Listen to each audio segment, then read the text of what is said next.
Dental implants are a part of everyday life. It's the most sophisticated way to replace a tooth. So teeth are, to many people, a beautiful element of your smile and a function of chewing.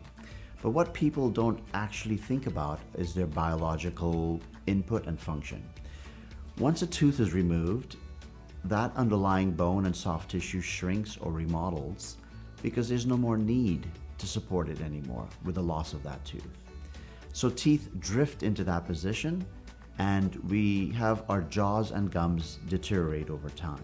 Dental implants have become a standard of care. In fact, it's the only permanent solution to a missing tooth in dentistry. In fact, it's the only thing that actually preserves the underlying bone. By having a tooth in the bone, that supports the bone. And an implant is the only way to replace that function and load. So when you first put an implant in, the average single implant, we don't put a tooth on it right away. We allow for 4 months of healing, and then your dentist typically places a tooth on it. So many people today have heard about a tooth in a day. Go in, remove a poor or failing tooth, have an implant placed, and a tooth on it in the very same day.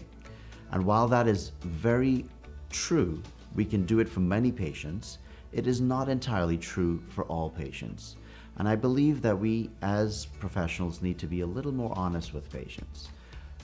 Everyone has a different condition and there are criteria that allow us to do that and others that don't. So it is possible to come in, replace a tooth or remove a tooth and replace it with an implant, place a tooth or teeth on it the same day. In fact, it's the procedure we have the most satisfaction from patients about. You may be missing teeth or need to have teeth removed. The only true way to know is to have a consult. And if you don't have a dentist, we are absolutely happy and prepared to take a look at you. Many of our elderly patients ask whether we can have implants placed in the osteoporotic or osteopenic patient. And the simple answer is yes. We've seen very great results that rival non-osteoporotic patients in osteoporotic patients. One of the elements of having a great experience is knowing what to expect prior to, during, and after your procedure. Having realistic expectations for the recovery process is an important part of what we like to do in terms of setting our patients up for success.